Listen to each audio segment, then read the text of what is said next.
Paulo. Tenta.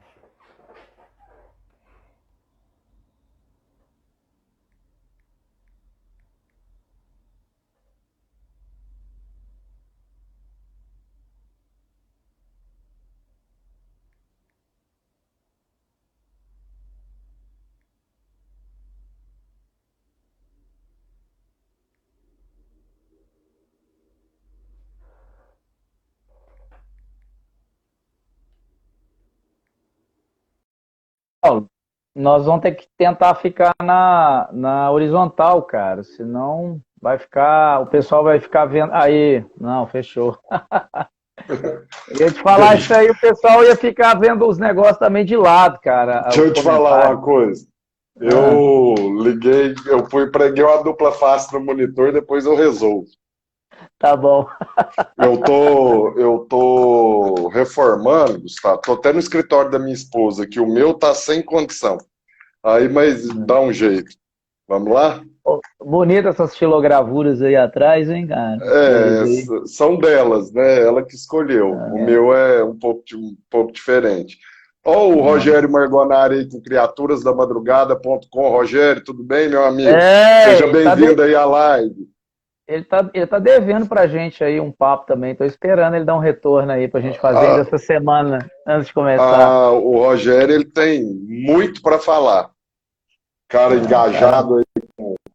Como é que é o slogan da rádio dele?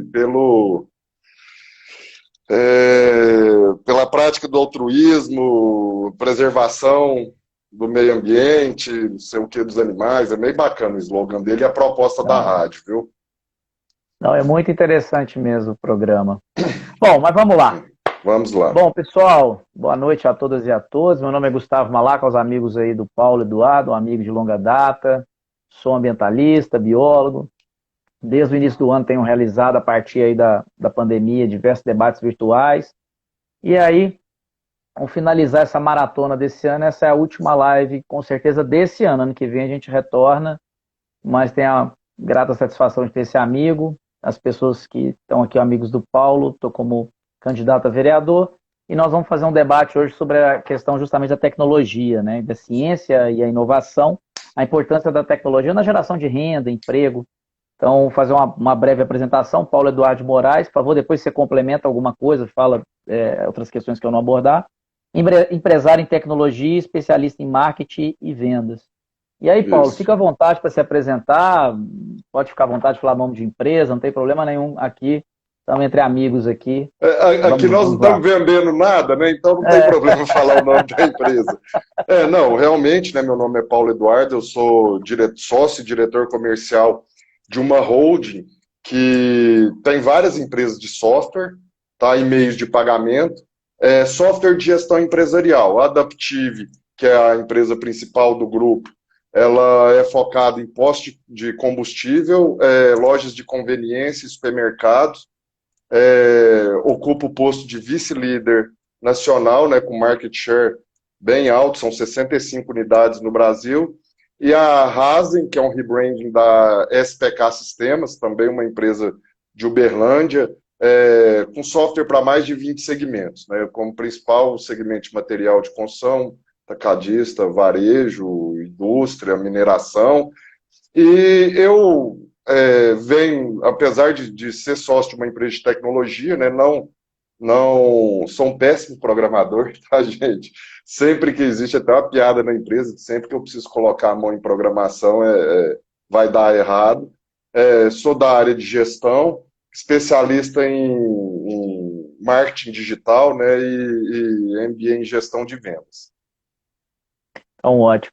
Ô, Paulo, a gente se conhece faz tempo, lembra um Sim, pouco quando você começou a trabalhar na questão da tecnologia. Fala um sim. pouquinho a respeito, como é que você começou, né? O que que te inspirou, né, a justamente entrar nesse meio? Conta um pouquinho sobre as suas origens aqui. Bom, vamos, Gustavo.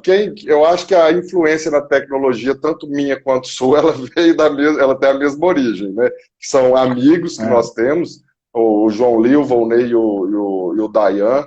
O Volney, ele sempre foi uma pessoa à frente do seu tempo, para vocês terem uma ideia, com 16 anos, ele montou um dos 10 primeiros provedores de internet do Brasil, que era o da Triângulo, o da UFO, né? E como nós éramos amigos, acabou que a gente foi influenciado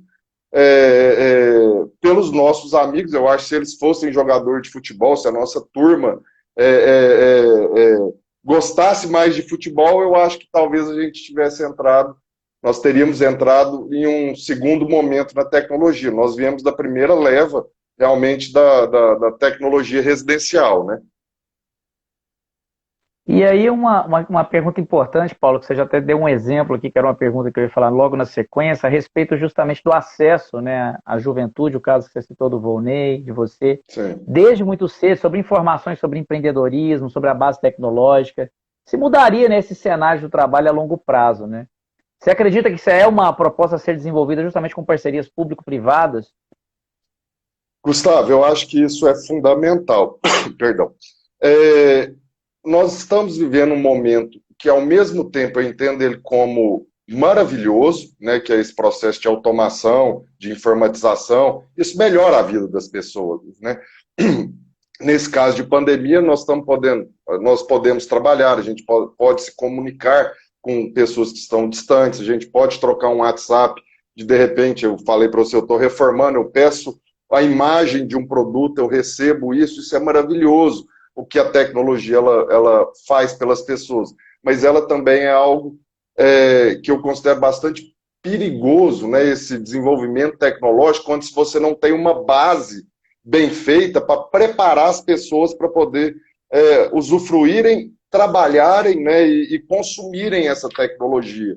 E eu acho que é de fundamental importância a união de empresas, que são quem realmente investem pesado em tecnologia, né, junto com a parceria com o meio público, a parceria público-privada. Porque eu acho que ali, hoje, a tecnologia ela não começa mais na faculdade, ela não começa na pós-graduação. Eu tenho um sobrinho de 4 anos, na minha sobrinha de 5 anos, ela está fazendo aula via Zoom, né? Então, a tecnologia ela tem que começar nos primeiros passos da criança, assim, com a escola, para ela poder consumir conteúdo de uma maneira responsável, que eu também acho que hoje em dia tablet virou babá, né? Mas precisa, sim, de ter, e principalmente escola pública, sabe? A escola pública ela precisa dar acesso a essas crianças para elas terem o primeiro contato com a tecnologia e elas vão evoluindo, vão estudando, vão fazendo pesquisa e depois existe o mercado, as empresas que podem consumir esses profissionais que eles já estão familiarizados com essa tecnologia, mas não só no sentido de consumo. Eu acho que as empresas também, elas têm um papel de poder abrir as portas para jovem aprendiz, para poder fazer uma logística reversa de descarte de equipamento, porque a gente precisa sempre de estar usando equipamento de ponta.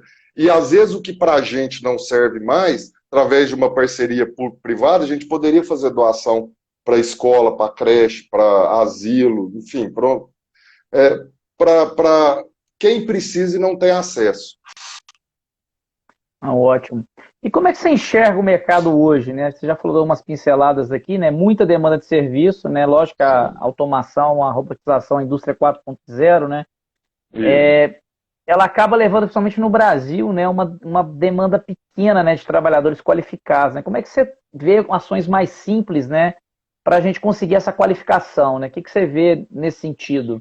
Que a gente, inclusive, teve uma época quando o Brasil estava crescendo muito, quanto de mão de obra a gente teve que importar de outros países, né? Quantos engenheiros tivessem que vir da Espanha, por exemplo. Sim, hoje a gente vive o mesmo problema, as empresas de tecnologia que nós vivemos, sei lá, entre 2008 e 2013, 2012, que a gente não... Aí o problema já era um pouco mais estrutural, né? Não se conseguia ninguém para trabalhar em lugar nenhum. Hoje, as empresas de tecnologia, elas sofrem com isso, mão de obra qualificada. Esse processo de pandemia, né, onde nós migramos as pessoas para home office, ela abre um leque de oportunidades que a gente pode contratar hoje pessoas nós contratamos desde o início da pandemia, acho que umas 20 pessoas. Antes a gente estava bastante apegado ao modelo de trabalho físico, a pessoa tinha que ser aqui da cidade, para ela vir de outra cidade para cá, tinha que fazer um processo de mudança que era bastante complicado, né? Então, esse processo de home office abriu um leque de oportunidades. Nós contratamos mais de 20 profissionais, vou falar de algumas cidades, Curitiba, Santa Catarina, João Pessoa, São Paulo, Belo Horizonte, enfim. Isso aí abriu esse leque. Mas por quê? Nós estamos sofrendo com mão de obra qualificada. As empresas de tecnologia, elas têm esse problema hoje, né? Porque não é só a minha empresa que cresce, todas crescem e todo mundo está consumindo esses profissionais que têm pelo menos um mínimo de noção, né? A gente baixou um pouco o sarrafo para poder conseguir contratar e suprir as nossas necessidades. Você me fez uma pergunta que é como é que a gente deveria, me repete, como é que a gente deveria começar a preparar as nossas crianças para isso? Seria isso? Ser as ações mais simples, na realidade, imediatas, para qualificar essa discussão, né, desse trabalho. Que é bom você falar em crianças também, que eu vejo muito o caminho da questão da própria economia criativa, né? Sim. Dentro das escolas municipais, para a gente justamente estimular essa criatividade. Mas deixa você falar que depois eu complemento um pouquinho. Beleza. Gustavo, eu acho que hoje nós temos um problema educacional no Brasil enorme, né? Que as nossas crianças, elas não estão sendo preparadas para serem empreendedores, para serem crianças criativas, crianças que vão empreender, vão ecologicamente corretas, né, que entendem um mínimo de economia doméstica. Eu vejo que hoje nós temos um problema seríssimo de formação. Eu tenho 2 sócios que moram na Europa, os filhos, ele mudou para lá em função da educação dos filhos, né, porque eles colocavam as crianças nas escolas boas, ditas boas, aqui no Brasil, aquilo ali era um desfile de moda, um convite à futilidade, era quem utilizava a melhor marca, enfim. Isso em escola em Brasília, onde estudava com filhos de diplomata, tá? Escolas muito boas. Eles mudaram para a Europa em função da educação dos filhos. E eu conversando um pouco, tudo bem, educação dos filhos, mas por quê? Para ser bilíngue? Ele falou, não, primeiro que aqui é trilíngue.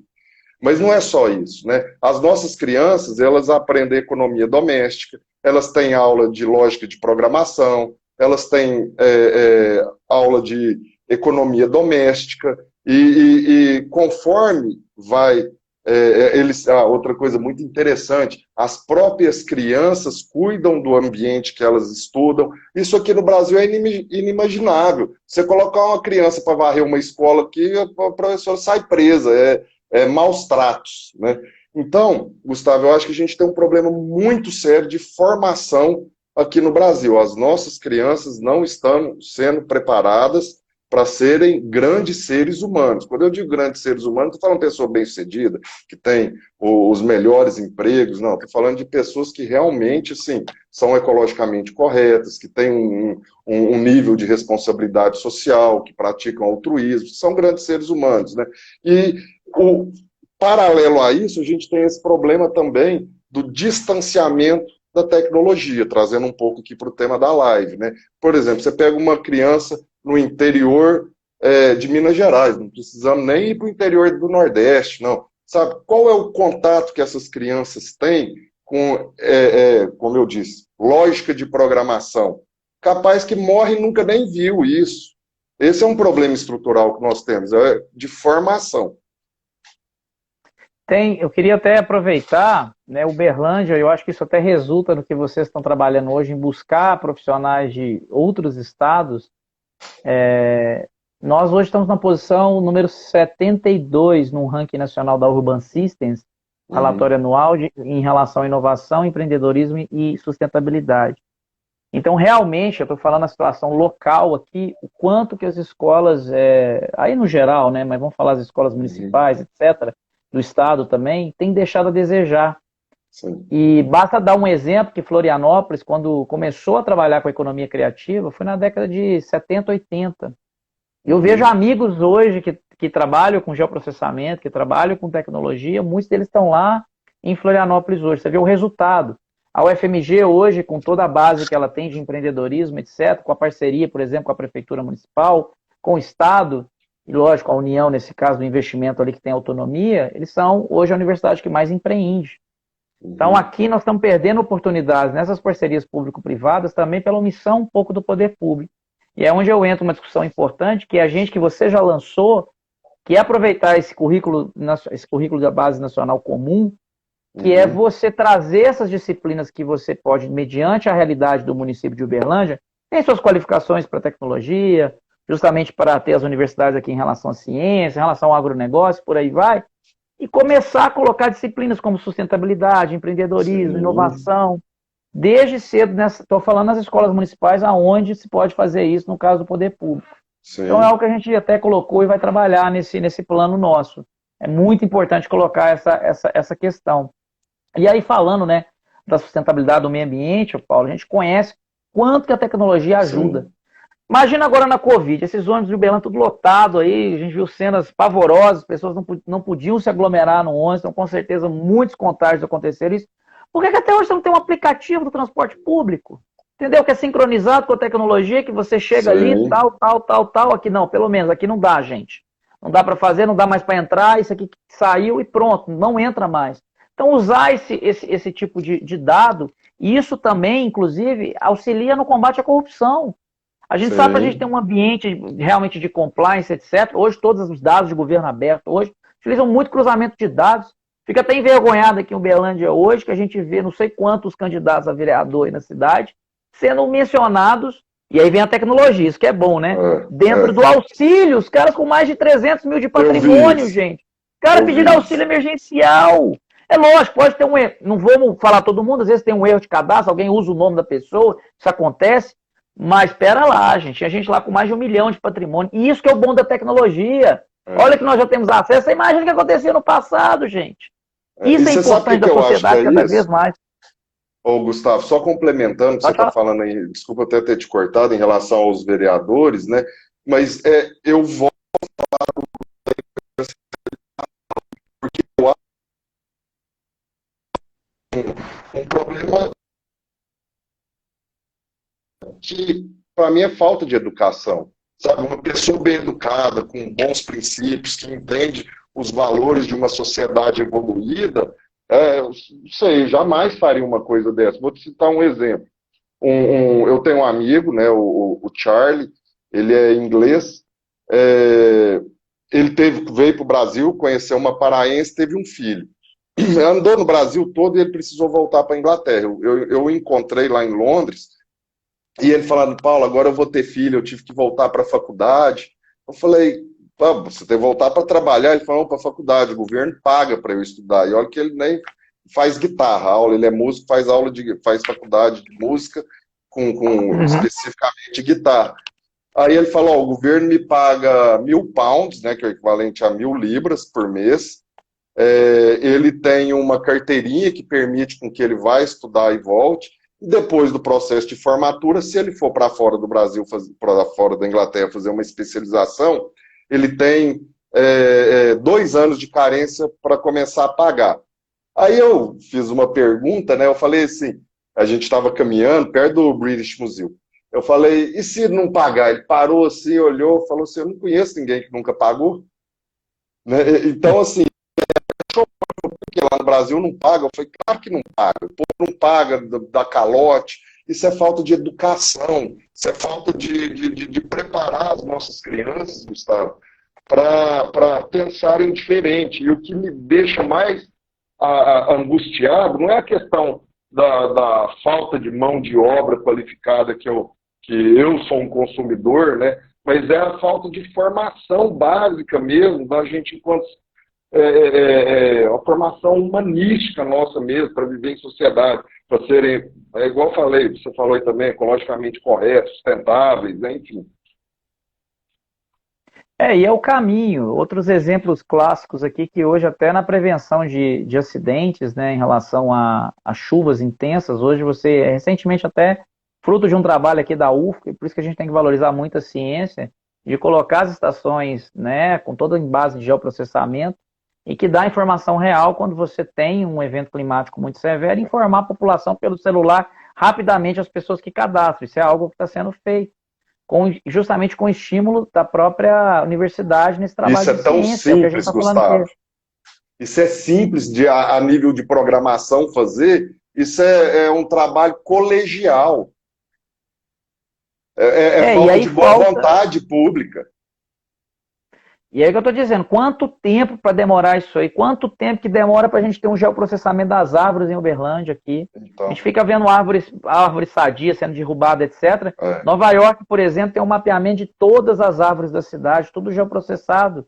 E o cidadão pode ajudar nesse processo de mapeamento por um simples aplicativo. Então, a tecnologia está aí, mas você deu a palavra aí, está faltando vontade pública e gente que saiba legislar. E sim. aí, Paulo, fala-se muito, né, inovação, tecnologia, que requer investimento muito altos, né, mas sabemos que não necessariamente, é o que a gente está falando agora, dessa questão colegial, que tem algumas questões. Então, Sim. sabemos que é possível desenvolver um aplicativo capaz de transformar a vida de pessoas ou de uma empresa com muita agilidade, com uma manutenção escalável. Esse é o conceito das startups, correto, né? O que você Sim. diria para quem está nos assistindo sobre a desmistificação disso? Que empreender no ramo da tecnologia e inovação requer muito investimento. Eu acho que essa é a pergunta de US$ 1 milhão, né? Requer muito investimento. Gustavo, eu acho que o Depende, olha. Brasil, eu acho que o Brasil, ele, infelizmente, aí a gente volta lá atrás, né? Ele não nos preparou, né? As nossas escolas, nós não fomos preparados para ser empreendedores, né? Empreender no Brasil é muito difícil. Existe uma burocracia muito grande, uma carga tributária muito alta. Chega a ser desumano para quem quer começar. Tanto é que a gente tem os números do Sebrae aí, né, que 60% das empresas fecham no primeiro ano, mas daí volta, de base, conseguem fazer uma por custo, e o outro é uma questão realmente assim, de alta carga tributária e um sistema extremamente burocrático. Mas né, a gente vai agora voltando para a tecnologia, a gente tem sim um mar de possibilidades. Que hoje você tem condição da sua casa criar um jogo, você sobe na Google Store, na Apple Store, seu jogo arrebenta. Eu conheço pessoas que fizeram isso, venderam 2 milhões de downloads. Acho que o jogo era grátis, depois você pagava ali para ter um benefício para mexer no carrinho, alguma coisa assim, e a pessoa ficou milionária com esse jogo, né? Assim como existem várias startups, isso é o que eu acho mais legal, que não é a questão financeira, é a vontade realmente de mudar o meio em que vive, né? A gente conhece várias aí que tentam resolver problemas do meio que elas estão vivendo. E eu acho que qual seria a primeira dica, né? Fazer um business plan, acho que é a primeira coisa que tem que ser feita. Mas sem aquele modelo tradicional, arcaico, pesado, burocrático. Não, hoje as principais empresas do mundo, elas trabalham de uma maneira mais leve, mais ágil, mais rápida. Eu acho que a diferença que pode se colocar de uma startup para uma empresa tradicional é a agilidade nos processos, nas tomadas de decisões. Então, eu acho que a primeira coisa é fazer um business plan, um estudo de mercado. Olha aí que legal, procure uma universidade, a gente tem as empresas júniores, entidades dentro das universidades que têm condição de prestar uma consultoria a um custo baixíssimo, né? E para fazer uma pesquisa de mercado, por exemplo, às vezes eu quero abrir determinado tipo de negócio, né? E eles fazem um estudo de demanda, enfim. E acreditar, o Brasil ele nos obriga realmente a gente acreditar muito em nós mesmos, porque o meio ele é feito muitas vezes para te desacreditar. Você também já foi empresário, você sabe das dificuldades e da burocracia que né? Não, eu continuo ainda tendo minha pequena empresa, né? E assim, eu fico abismado, assim, tanto que eu tenho conversado com várias pessoas agora, né, por conta da campanha, e você só vai constatando, né? Uberlândia não tem um SEI, que é um sistema informatizado, que Minas Gerais tem, a União tem, que eu tenho SEI no Estado. Então, qualquer troca de documentos de assinatura com o Estado, eu faço tudo de forma digital, não tem que ir lá no correio, não tem mais aquelas coisas, acabou. E aí o servidor público do lado de lá, em Belo Horizonte, ele recebe, ele já, puf, assina, pronto, já devolve, uma coisa muito dinâmica, rápida, transparente, porque tem o nome do servidor que está assinando, e essa cidade até hoje não se preparou para isso. Uma coisa assim que eu fico falando, por que isso continua? A gente está no século XXI, mas parece que algumas coisas ainda estão no século passado. Essa é uma coisa que a gente quer trabalhar muito em cobrar o processo, lógico, de desburocratização aliado à digitalização. São os vários Ds, né? Que é descarbonização, também tirar carbono na cidade, que é você democratizar o acesso à informação, às pessoas, nas decisões. Então é algo que a gente tem que ainda remar muito numa cidade que é, sim, tem coisas muito boas em Uberlândia, sou uberlandino, adoro essa cidade, mas nós temos coisas para melhorar aqui ainda, para trazer, para discutir, para botar legislação, para cobrar o prefeito ou a prefeita, apesar que agora a gente não tem candidata a prefeita, né? Uma pena que as mulheres têm cuidado muito bem de vários países pelo mundo, inclusive nessa questão da Covid, tem vários exemplos aí, Nova Zelândia, Alemanha, por exemplo, né? então, mas eu queria reforçar isso aqui. E até, Paulo, na semana passada eu fiz uma live sobre assistência social, né? E a gente até tocou um pouquinho, né, na questão das comunidades carentes, o quanto que a tecnologia, né, ela ajuda na qualificação dessa mão de obra local para melhorar o ambiente, gerar renda, né? Sim. E aí na resolução de alguns problemas que a gente já falou aqui, de problemas ambientais, saneamento, de chuvas intensas, né? De prevenção de doenças e por aí vai. Você lembra de algum exemplo aí, você rodando o mundo? Eu lembro que uma vez você me deu um telefonema, cara, acho que você estava fora do país.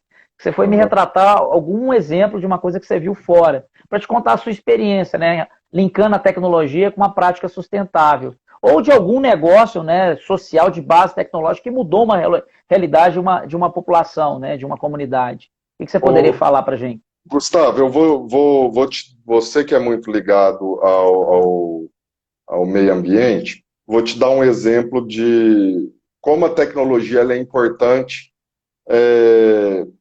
em diversos segmentos. Vou te falar na agricultura. Há 45 dias atrás, né, eu posso falar porque nós optamos em não exercer a compra.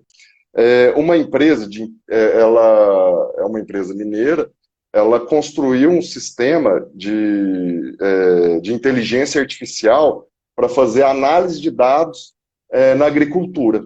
Então, como que funcionava essa empresa? Né? Como que funciona? Eu até fui voto vencido, tá? Porque o meu voto foi para a gente realmente fazer a aquisição dessa empresa.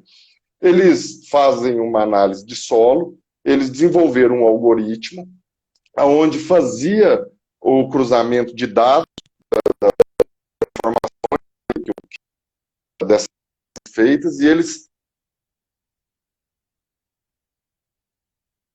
Opa, acho que deu uma falha aí. Oi, Paulo. Opa. Pessoal, vocês estão ouvindo o Paulo aí? Não sei se é a falha daqui.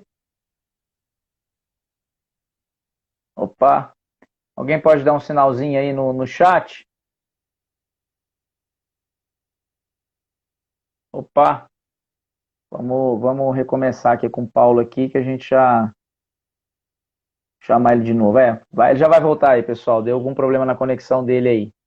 Aguenta aí mais uns minutinhos aí, que a live está bem interessante. A gente estava até na discussão agora sobre esse uso de tecnologia na agronomia, né? Eu vou chamar ele de novo aqui. Vamos ver aqui se vai dar certo. Guardando ele entrar de volta aí. Camila, deu uma travadinha. Pronto. Aí, voltou aí. Vamos aí. Você estava falando Camila, de novo? Tudo bem? A Camila é de Brasília, farmacêutica, enfim, uma pessoa super querida.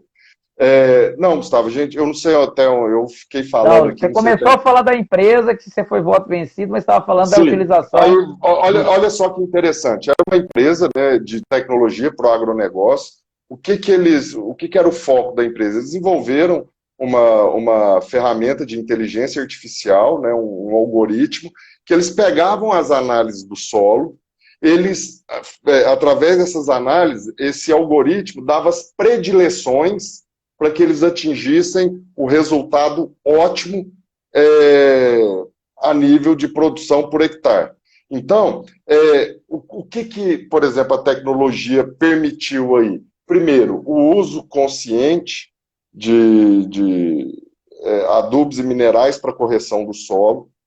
Eles permitiam que a gente, né, que esses produtores rurais produzissem também no máximo que eles tinham condição de produzir, faziam a análise do processo de irrigação correta, preservando também rios e fazendo com que consumisse água de maneira consciente, né?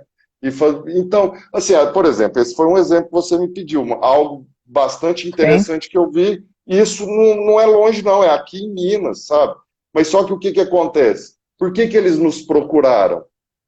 Porque estão enfrentando o processo burocrático de empreender no Brasil. Eles estão tendo dificuldade de escalar o negócio deles. Não é fácil, não, que a gente sabe, quem está no campo aí sabe o quanto que ainda... Mas avançou muito, Minas Gerais avançou bastante nessa linha ainda. Hoje, agora, por exemplo, toda a outorga, hoje ela é toda informatizada, a não ser grandes outorgas que tem que passar por uma análise diferenciada, mas hoje boa parte das outorgas de uso insignificante, etc., já tem um trâmite mais rápido. E aí eu reforço, né, essa questão da discussão municipal. Eu sou municipalista. Esse pacto federativo horroroso aí, que a União fica com 70% dos recursos, sabe? Estados, depois e municípios. É muito complicado no dia a dia para o município eu acho que tinha que ser o inverso.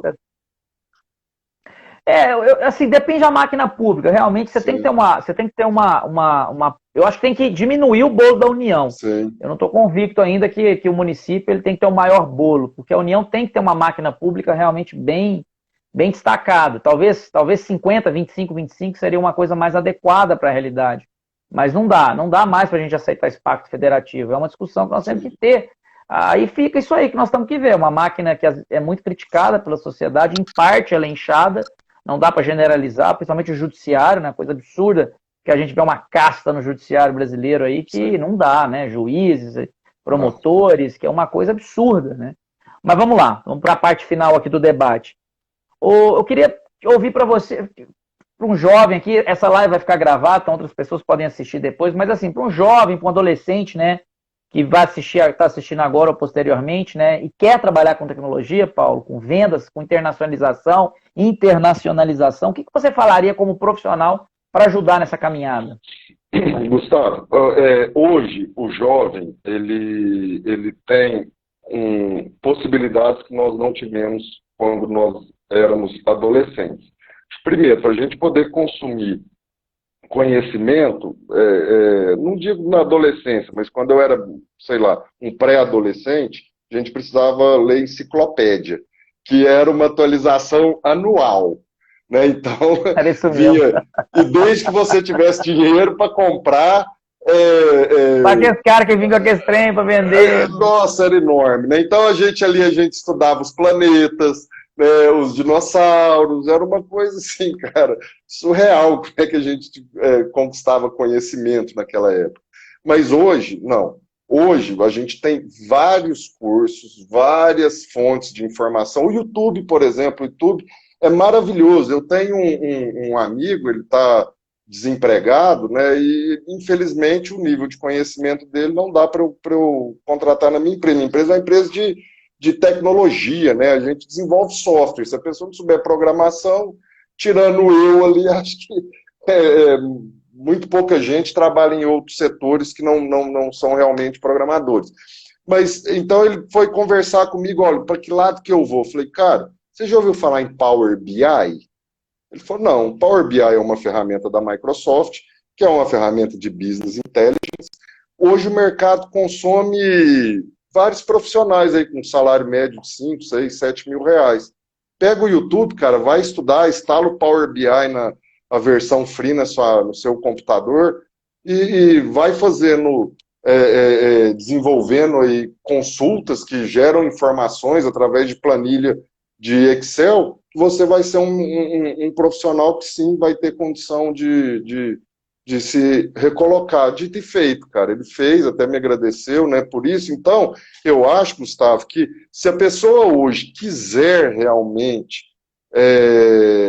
mudar a história da vida dela, está muito mais fácil do que quando nós éramos jovens, né? Então, primeira coisa, cara, faça cursos, se capacite, né? Veja realmente, por exemplo, eu não adianta eu fazer um curso de violão porque eu não tenho a menor predileção para tocar violão. Mas se a pessoa ela gosta de desenho, essas coisas, faça um curso de design desde a juventude, assista vídeo no YouTube, baixe as ferramentas grátis, comece a fazer esse processo de capacitação dentro da sua casa. E quando você tiver dúvida, existem fóruns, comunidades, onde pessoas trocam essas experiências, né, informações, e através disso aí eu acho que qualquer um consegue realmente proporcionar uma mudança, sim, sua vida. Agora, quando eu digo fazer cursos, Gustavo, é um assunto que eu gostaria muito de abordar aqui também. Existe uma obsessão por formação, né, que a pessoa ela tem que se formar, ela tem que ser pós-graduada. Não, ela tem que ser, sabe? Isso aí mas é básico, mas isso não é a garantia que você vai ter um bom emprego, você vai ter um bom salário. Hoje ninguém está contratando mais diploma, né? As pessoas O contratam nosso amigo competências. Volney, o nosso É, amigo Volney, por exemplo, trabalha aí, né? Tá direto e reto aí, trabalhando, não vou falar o nome da empresa aqui, mas é, sempre foi assim, sem diploma. Lógico, depende da área que nós estamos falando, gente, mas a tecnologia a gente sabe que ela varia muito nessa questão. mas se a gente fosse dar um conselho para alguém, ele falou lá na live que não precisa ter diploma, não, ninguém falou isso, né? O diploma é Sim, sim, importante, após sim. se especialize, está tudo certo. Mas isso não é a única garantia. Eu acho que você tem que desenvolver competências, né? Então, você tem curso de PNL online, grátis, você tem curso de inglês, de idiomas, o idioma que você, que quem estiver assistindo aí gostar, sabe? Vá atrás desse conhecimento, de capacitação. Existe um mar de oportunidades na internet. Eu acho que é muito fácil eu falar o seguinte: não, matricula teu filho lá na escola de programação, para quem tem dinheiro, um Kumon, alguma coisa assim, legal. Mas quem é jovem, está começando agora, cara, internet, veja o que você gosta. Gosta de programação? Gosta de design? Gosta de formatar computador? Gosta de fazer apresentação em PowerPoint? Sei lá, sabe? Tem um mar de oportunidades aí. Bom, e aí, partindo para um questionamento aqui, para a gente começar a fechar, depois eu vou te dar a oportunidade também se você me perguntar algo. Bom, Eu quero. isso. Agora eu como um provável possível político nessa cidade em breve, quem sabe essa semana a gente vai ter. Eu queria ouvir de um empreendedor, né? Eu já dei esse dado que o Uberlândia está numa posição muito ruim em relação ao empreendedorismo, inovação e sustentabilidade, né? Queria falar que você falasse um pouquinho sobre que conselhos, né, para políticas públicas, para que a gente possa ter uma cidade mais inovadora e mais empreendedora, para que daqui a repente 4 anos o Uberlândia seja o top 30 do Brasil nesses dois eixos, e não o top 100, que é o que a gente está tendo hoje. Queria ouvir justamente nesse processo aí, né, para a gente melhorar nossos talentos, né? Nós temos uma academia de ponta aqui em Uberlândia, isso é fato. A UFO exporta mentes Sim. brilhantes pelo mundo. Queria que você falasse um pouquinho a respeito disso. Gustavo, eu acho que falta muito boa vontade política, né? Porque com quem tem a caneta na mão tem tudo, na minha opinião, sabe? Eu acho que o nosso principal problema é boa vontade política. Aqui em Uberlândia nós temos empresas enormes que consomem tecnologia. Vamos falar, a Algar é uma delas, a gente tem o call center lá do shopping, esqueci o nome daquele call center que emprega. Link, né? Callink, exatamente. Nós temos a Sankia, que ela foi até vendida, não sei se vocês ficaram sabendo, para o governo soberano da Singapura semana passada. Acho que um negócio assim, surreal, né? Com mais de 1.000 colaboradores, a gente tem acho que ainda nós temos aqui uma operação da Lynx, que senão é a segunda maior empresa do Brasil. Nós temos a minha empresa, a gente tem Soner, nós temos diversas empresas de informática aqui e de tecnologia, né, em Uberlândia. Nós nunca recebemos uma ligação, Gustavo, de alguém perguntando se a gente tem um computador, uma mesa, uma oportunidade para a gente fazer uma mentoria, uma aula para crianças, para jovens, para pessoas que estão na faculdade, né? Nem se a gente tem algo para dar, físico, né, de equipamento, de hardware, e nem para compartilhar conhecimento. Às vezes, alguma faculdade, sim, nos convidam, mas é uma coisa, assim, rara, e eu acho que nós estamos, enquanto empresários, de portas abertas, né, para poder receber jovens carentes, jovens de escola particular, pessoas que estão na Universidade Federal, pessoas que estão em universidade particular, para poder entender o que a gente faz, a gente compartilhar o conhecimento, despertar nessas pessoas o desejo, né, essa essência de entender da tecnologia, e tudo isso, Gustavo, para mim, falta de boa vontade política, sabe? De realmente querer levar o empreendedorismo, a sustentabilidade das crianças. Antigamente, não sei se você lembra, a gente, nas nossas aulas assim, de história, né, os professores, ou geografia, não me lembro qual falava isso, os políticos não querem que vocês sejam educados para poder não contestá-los. Você lembra disso? Que tinha alguma coisa, não sei se era em casa, se era na aula que eu escutava isso, mas que realmente a gente tinha um problema de formação, porque quem pensa não escolhe os políticos que estão lá. Eu, às vezes, me questiono, será que não é isso mesmo?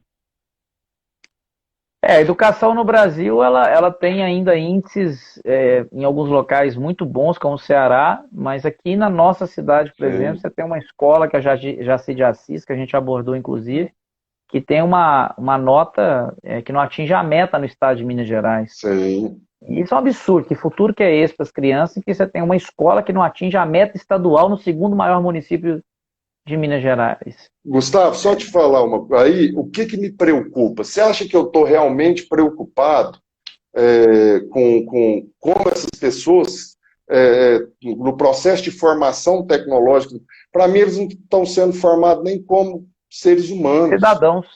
Cidadãos. É um processo ainda que... E não é culpa dos professores de forma alguma, que os docentes, Não. Na realidade, o que acontece hoje é uma falta de investimento qualificado. Dinheiro tem que até deixar isso bem claro. Sim. Há recursos suficientes assim, hoje no bolo. Lógico que vai melhorar muito agora com o novo Fundeb, mas ainda ele é mal aplicado. Por que tanto que a gente vê índices do IDEB no Brasil de primeiro mundo quando se compara internacionalmente? Sobral é um exemplo clássico disso no Ceará. O Ceará Sim. não é um estado mais rico que Minas Gerais. Não, e eles não. têm índices muito bons de educação. Por quê? Porque o dinheiro, o recurso de investimento é feito com qualidade. Sim. Então, o que falta aqui no nosso município, e com certeza com outras centenas, milhares de municípios no Brasil, são gestores públicos, né, que colocam o investimento com qualidade. E aí, quando você tem na vereança pessoas que saibam fiscalizar o executivo. Na hora de pegar, por exemplo, a nota do IDEB, como eu falei do Jaci de Assis, está lá, 4,5. Por que está nessa nota? Chama o secretário de Educação para conversar. E a mesma coisa tem que chamar o secretário de Desenvolvimento Econômico e Social e perguntar para ele, por que o Uberlândia está nessa posição número 72 aqui? Sim. Por que a gente não avançou? Então, é nessa perspectiva que a gente tem que buscar, sabe? Agora, Paulo, fica à vontade de você fazer os questionamentos. A gente está com mais, acho que uns 15 minutinhos de live aqui. Agora, acho que meu estoque aqui já foi de questionamento. Não, beleza. É uma curiosidade. Desculpa, pode falar.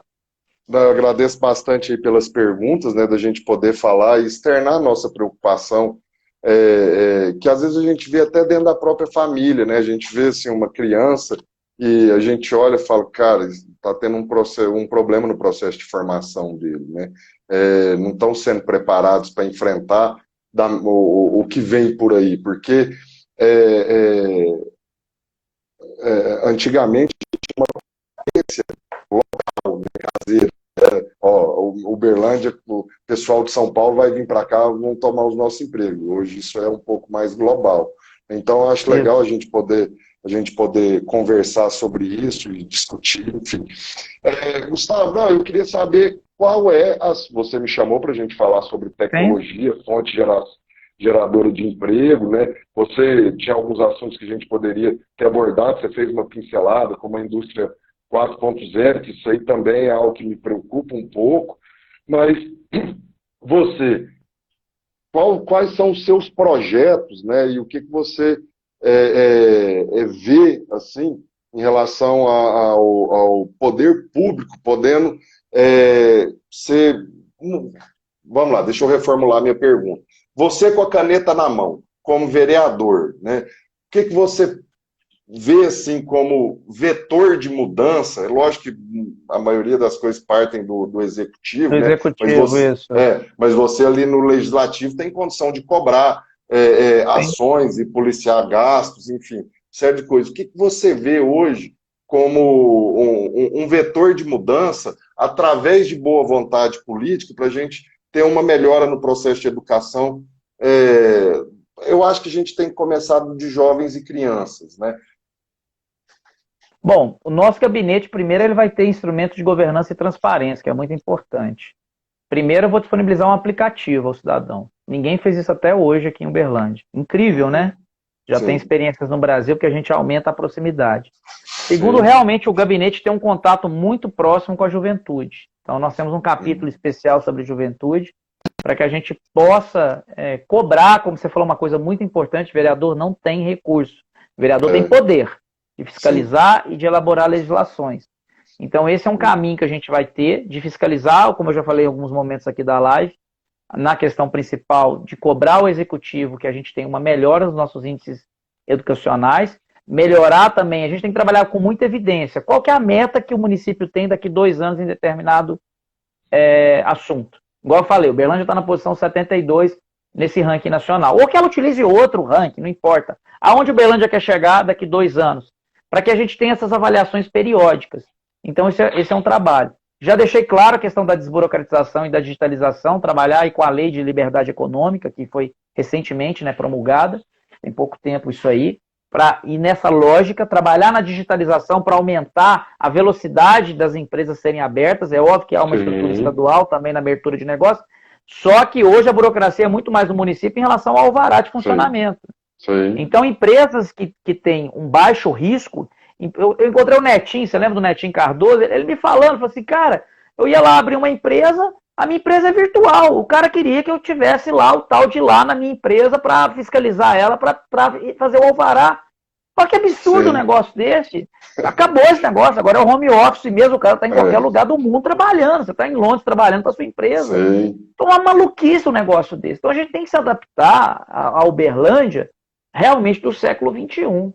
É isso que eu vou cobrar o governo municipal, quem tiver aí, quem foi eleito para prefeito, que eu não sou funcionário de prefeito, sou funcionário do povo, você foi eleito. Sim. É bom deixar claro, político, vereador, não pode ser funcionário de prefeito, porque o que vira é uma troca-troca. O prefeito chega assim e fala assim, eu te dou 30 cargos comissionados aqui, mas você volta tudo que eu quiser aqui. Ah, você prometeu aí pro cara que ia construir uma creche, eu dou a creche para você no bairro, mas deixa que você vote aqui. Não, o vereador tem que ser uma pessoa chata dentro da Câmara, lógico, de forma construtiva. É óbvio que a gente sempre tem que trabalhar nessa lógica, com diálogo, com respeito, que é bom para a cidade. Então eu penso em trabalhar, tenho certeza em trabalhar dessa forma. Abrir sempre uma mesa de negociação para ouvir muitos empresários, as pessoas que vão trabalhar com inovação. É óbvio que a gente tem que começar a fazer um corte, os grandes grupos empresariais aí da cidade, tem muito, já falou uma grande empresa que tem aqui, que tem acesso, tem a isso, para a gente geralmente dinamizar empresas médias, empresas pequenas, para que os jovens chegam realmente, não ficam ou dentro de um hub dessas grandes empresas. E a gente tem que trabalhar para a questão pública, gente. Não tem como.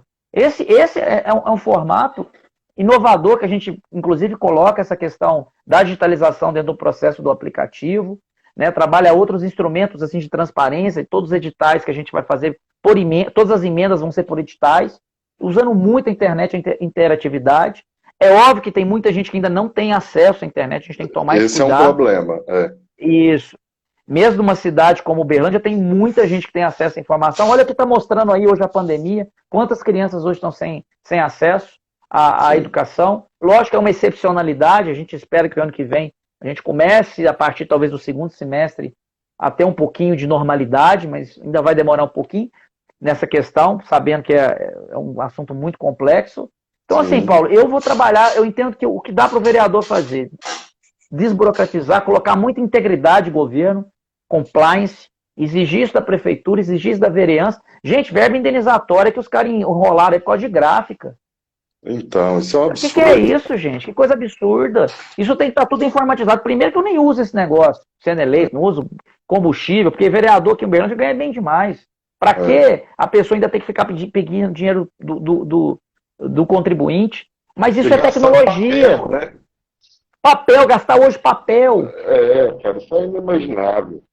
Sabe? E aí é reduzir realmente, na verdade reduzir não tem papel no nosso mandato. Não tem papel.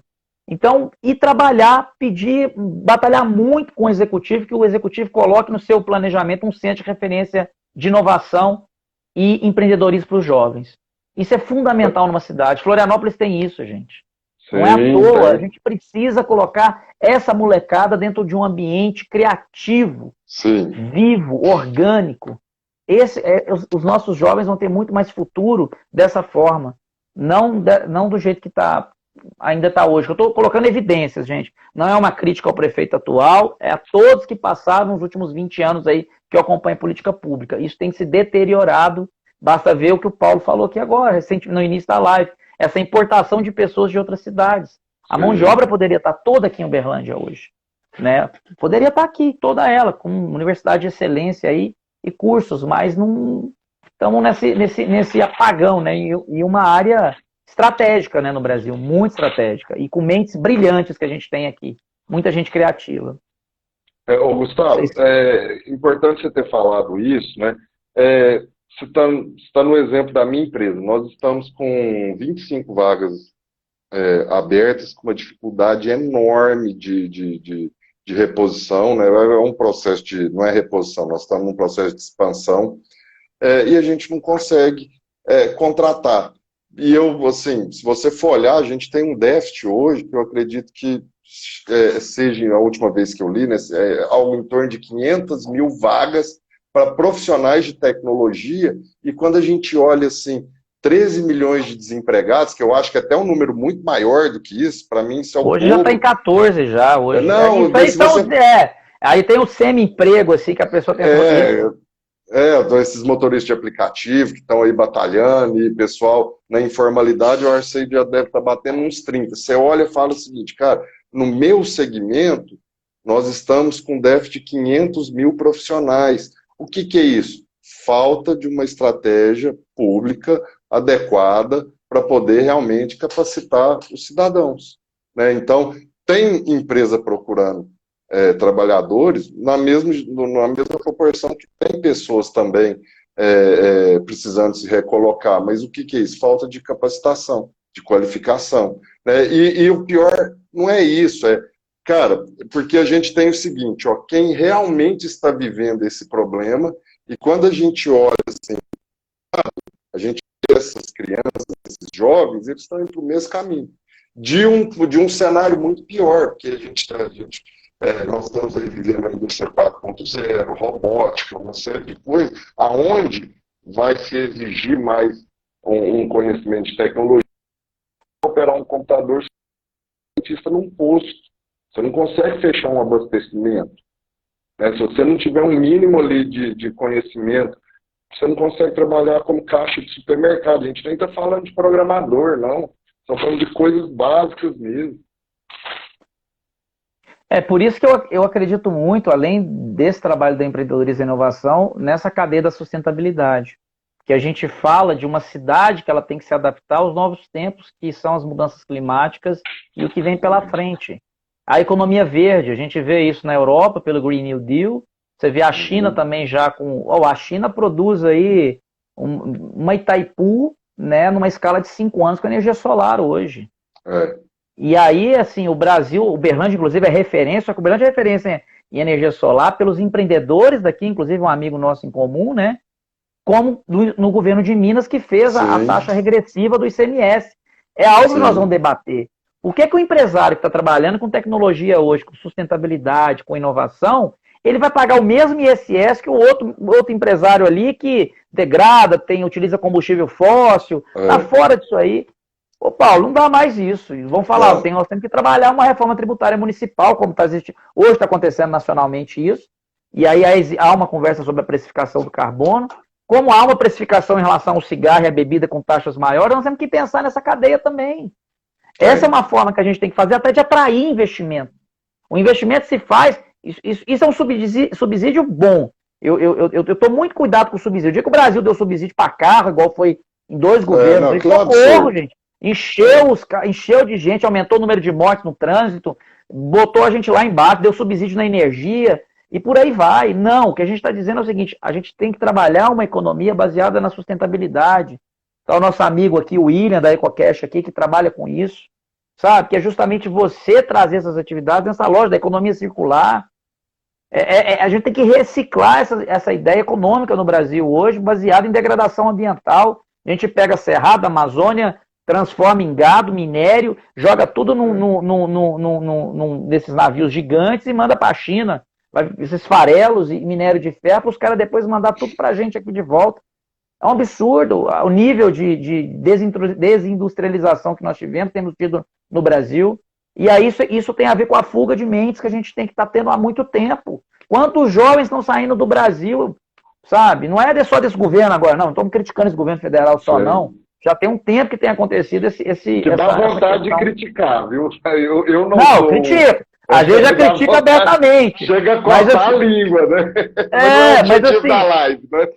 Mas é dizer, um país tem que investir em ciência, tecnologia, inovação, empreendedorismo e sustentabilidade. E é o que nós vamos fazer lá dentro. E eu vou ter você, Paulo, como um empreendedor de sucesso, como um parceiro na construção de políticas públicas. Que é sentar na mesa com essas pessoas para ouvir, para dizer como a gente desburocratiza, como a gente ter mais empresas, né, de jovens crescendo e tendo a possibilidade de empreender. É lógico que não é da noite para o dia, isso é óbvio.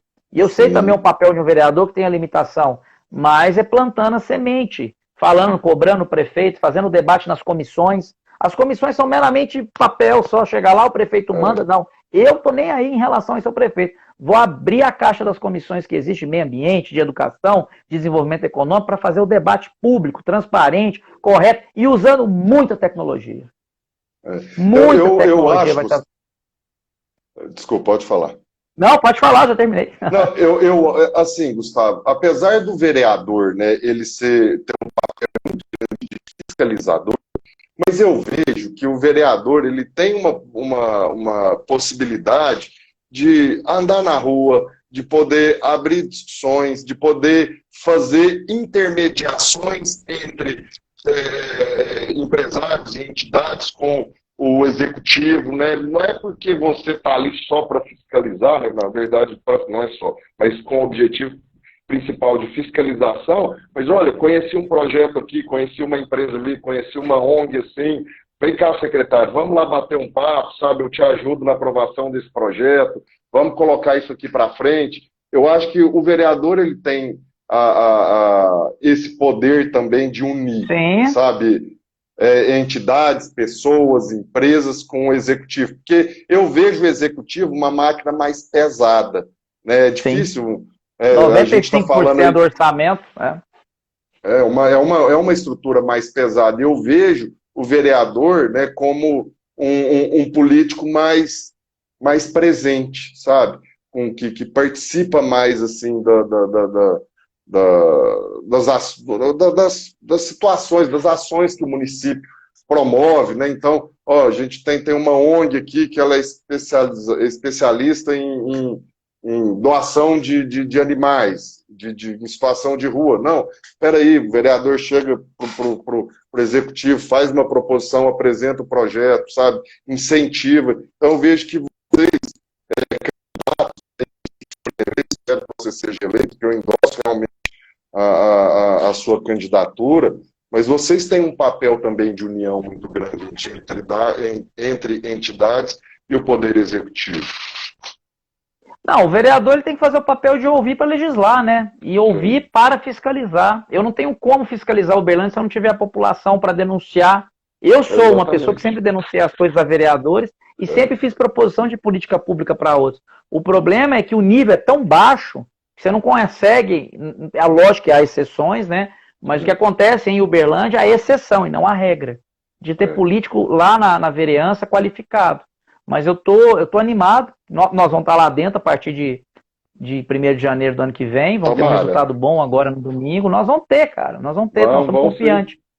E outros colegas aí também que vão vir a somar dos campos. Eu vejo que começa a ter uma preparação. A gente gostaria que tivesse mais, né? Quando a gente vê uma rua lotada de santinho, de carro de som ainda. Nossa, eu estava andando numa feira esse final de semana e eu indo lá conversando com cada pessoa, custando. A pessoa chega para mim e virava a cara, porque eu pago por conta desse irresponsável que faz esse tanto de coisa. Mas tudo bem, a gente insiste de uma forma diferente, fazer política, com financiamento coletivo, sem contar com dinheiro público, conversando com as pessoas no dia a dia, gastando sola de sapato, falando de proposta, criando um plano de mandato, conversei com centenas de pessoas nessa construção. A gente tem que resgatar esses valores da política e não jogá-la toda junto com a criança, com a água fora. Não é assim que a gente vai construir uma sociedade. Então é com transparência, com democracia, com sustentabilidade, ouvindo, tendo essa percepção. E é isso que a gente vai fazer. Exatamente. Paulo, acho que nós já estamos quase batendo aqui 1 hora. E eu quero te agradecer. Eu quero te agradecer demais por essa oportunidade. Como eu disse, é a última live desse ano que eu convido uma pessoa, porque esse ano eu mereço descanso, né? Depois do domingo agora. Ano que vem, dependendo do resultado. Né? Muito. Independente, ano que vem a gente retorna. Amanhã vai ter uma live que eu fui convidado sobre cultura, mas aí são outros organizadores. Legal. Mas eu tenho essa grata surpresa de encerrar com você hoje essa maratona de lives, que foram mais de 50, fantásticos, assim, empresários, ex-ministros, assentados, coletoras de semente, mulheres poderosas, sabe? Foi uma jornada que eu me orgulho muito de ter feito e ter propiciado essa doação às pessoas e vocês nos doando nesse processo. Então, te parabenizar pelo empresário que você é, pelo amadurecimento seu e meu dentro dessa vida, a gente vê dos dois lados, claro. Seu amadurecimento como empresário, o meu aqui como um cidadão, um político, um ativista, e que a gente vai construir e o empresário também, né? Sim, um pequeno, né? Não chega aos pés de você. Mas a gente está... empresário também. Faz suas considerações finais aí, e agradecer, pessoal, os amigos do Paulo que estiveram aqui, sabe?